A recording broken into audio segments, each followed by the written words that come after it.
Hello everyone and welcome back to another State of Co-Prosperity Sphere report from me, Alpha Omega.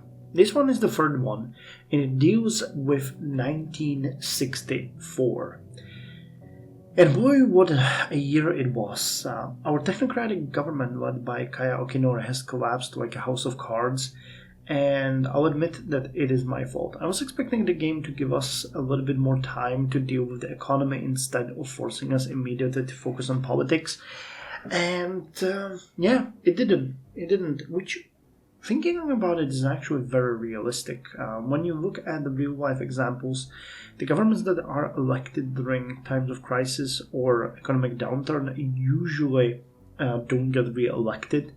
They usually also don't fail this fast, but to Kaya's honor, we have to say that the steps that his government took actually did stabilize the economy immensely, and because of his sacrifices, Japan has lost only 0.89% throughout 1964, which is an amazing result. I will miss him, and the fact that we get the conservatives back in power is a little bit saddening, but it is very much in line with what the game is portraying, which is a dystopian, real-life version of the world. But yeah, with this amount of you could even call this stagnation with a little bit of a squinting face motion. We only lost overall 2.03% of our starting GDP, which is not bad. After the drop last year, this really isn't all that bad of a result, so I'm kind of happy with it. Furthermore, what shocked me is to learn that the Republic of China has added nearly 15% of their entire GDP. They added 14.51%, putting themselves on 47.43 billion American dollars, which is more than 26% since the start of the game. That is amazing, and while I was joking about them threatening us down the line, if they keep this up, they really might. So we'll see.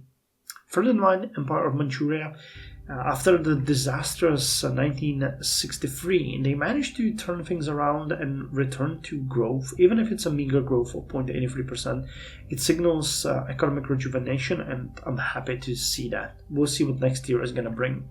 State of Guangdong as well returned to a growth, but in this case it is a massive one. They lost nearly 5% last year, and they added over 8% this year, so pretty good on them. Assad government, despite the tumultuous and dangerous political situation they are in right now, keep adding over 3% every year since the start of the game. This year it was 3.52%, so they are at 11.25% since the very start. Pretty good result. Republic of Indonesia, despite the looming threat of war, they also added over 9%, which is amazing, frankly. I don't know how to react to that. I was expecting them to continue the economic downturn, yet they do grow this despite the military taking over and all of the stuff that we read in the news. Not sure how that works, but okay. Thailand added another 4.65%, pretty decent growth. Philippine Shotorinji Seifu, which is the current name of the Philippine Republic, added over 5% this year. So again, military government seems to suit the Philippines. I'm shocked, but that is the reality of the game. Empire of Vietnam added 1.23%. Not much to say there. Union of Burma added slightly over 2%, 2.01%. But again, these countries, both Vietnam and Union of Burma, having very slow but steady growth. Slow and steady wins the race, I guess. Guangxi province added 3.4%, so they were not hit at all by the economic downturn. Jinshan Administrative Office, the same, added 2.03%. Hungarian United Autonomous Government added 4.5%, so they're one of the stronger growing nations, currently nearly 16% since the start of the game. Seihoku Homegun added 1.8%, again, steady growth, not dramatic or anything, but they're nearing on 6% since the very start of the game. Democratic Republic of Malaya added 4.58%. With the growth in the previous years and the unification they went through, this is nearly 32% since the start of the game. Amazing result. Kingdom of Kampuchea, and I have had my pronunciation corrected by someone, but I need to check it because honestly, it sounds really wrong. Even though if they are right, it sounds really wrong, so I have to listen to what this is pronounced and start correcting myself. So thank you for, I forgot who posted that, but when I was reading that, it sounded really weird, so I need to listen to the pronunciation a couple of times to get used to it. But thank you for the correction, I'll work on that. Kingdom of Laos added nearly 4%, so almost 13% since the start of the game. Nampogwisekan added 1.3%. Kind of interestingly, steady growth since the very beginning of the game. They slow down to a crawl, but they're growing still. Amur added 120.92%. This is related to their wars, but my honest expectation is they will not survive this year, so we'll have to remove them from the table. But 520% since the start of the game. They are just crazy expanding. Bhutan added 2%, not much to say there. And Shinan Administrative Office somehow added 24.86%. Not really sure what's happening there, but they keep growing and jumping up and up. They're currently at position number 8 from the starting. They weren't there, but Yunnan and Guizhou weren't really that high up. So it's kind of interesting to see them growing this fast. As far as the top 10 world economies go, we have returned to sort of a normalcy. United States being still position number 1, adding 1.63%. Dainippon Teikoku, or Japan, us, lost, as was mentioned before, 0.89%, but we retain position number 2. Großgermanisches Reich has lost 3.04% since 1963. Yes, 1965, I'm saying that correctly. So they have removed all their growth. I was expecting them to lose way more, to be quite honest.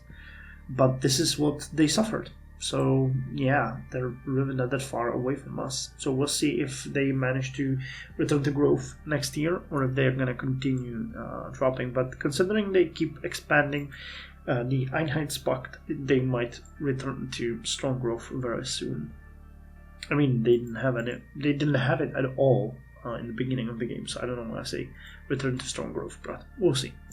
Italy added 2.8%, so they retained position number 4. They deserve it. United Kingdom added 1.18% despite their crises, so after stagnation last year, they returned to a slow and steady growth. Republic of China, as we mentioned, grew by 14.51%, and part of Manchuria added 1.11%, as we mentioned as well. Position number 8 belongs to Brazil, which returned to the table with an insane growth of 10.49%. After the 9.94% the year before, this really is crazy. I'm kind of surprised that they're growing this fast. Really, really dramatic. So, actually they didn't return, they were there last time as well, but they were on position 9 and now they're at position 8. Okay. And Iberian Union has the position number 9 with 10.05%, so again, insanely strong growth. And last but not least, Republic of India is now on position number 10 with 27 billion American dollars of GDP. As far as the global statistics go, the overall world economy grew by 3 8.02%, which adds 47.59 billion American dollars to the world GDP. The total sphere GDP has also grown by 8.63 billion. Actually, if I rounded it up, it would be 8.64. Considering that we have actually lost some GDP, about 2.2 billion. It's kind of interesting to see that the sphere is growing. It makes me happy, but it makes us weaker in the eyes of our partners. Total sphere trade, though, finally dropped by 70 billion, which is like insane, 27.79%. But yeah, I guess the trade is all over the place. I'm not sure what influences it, but turns out that's what it is. And the sphere share on total world economy dropped by 0.81%, so we're shrinking slightly. As far as additional stats go, they're, nothing surprising for us. The total debt actually increased this time by 5.54 billion. So it grew from 255 billion to 260 billion. So that's the first growth of debt that we had since the beginning of the game. And we actually have beaten the original starting debt of 260.51 billion. So that's definitely not good. Debt to GDP ratio also increased by 3.2% to 105.8, and that is way more than we started with. The yearly surplus of the budget has also dropped significantly by 5.52 billion, so we are currently at minus 5.73 billion per year. So it's not a surplus anymore. Yearly surplus percentage, of course, is also in the negative 2.24%, which is a difference of 2.43% since last year. Production units, however, went up somehow by 20. I don't know what's influencing that. I know the technology is, but I don't think we got anything that dramatic. It might be the fact that we're importing way less oil.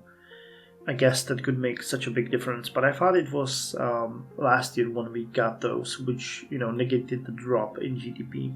Who knows? Our manpower increased by 0.56 billion, currently sitting at 0.56 million, so 560,000 people, meaning we currently have a reserve manpower of 4,540,000 people. Army force size actually didn't increase at all. We didn't do any changes due to the economic downturn, so the army sits at the same number as last year at 323,300 men. And there was a small change in navy of 1%. We added a couple of ships. Other than that, we are refitting, as you guys probably noticed. So currently navy is 163,290 men. And Air Force, though, keeps growing as we're filling out our air wings. It added 13% this year by 138,560 in final numbers. Population of Japan increased by 3.61 million. We currently have 124 million people, but the poverty rate increased by nearly 3% to 34.71. I would bet that actually is all of the population growth, so everybody that was born would probably statistically end up in destitute. USA score 836 military, addition of 19, 380 economy, addition of 16, total score 2,415, they added 363 points. German military score is now 543, economy 287, total score 1,276, so half of what United States have.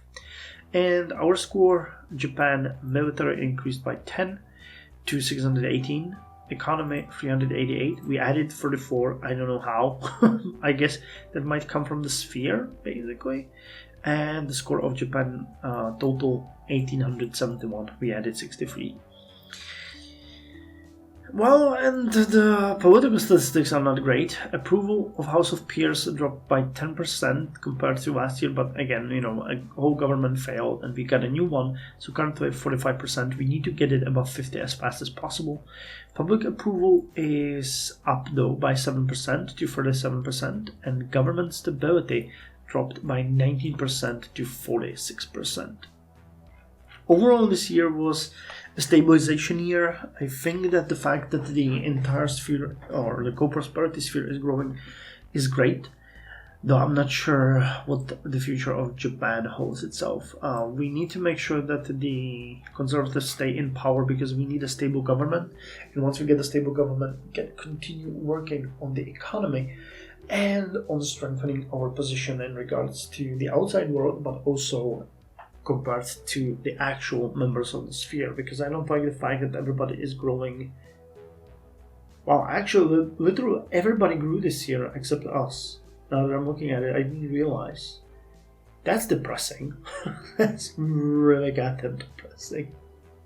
Well, what a way to end the report. So, thank you very much for joining me, and I'll see you in the next episode.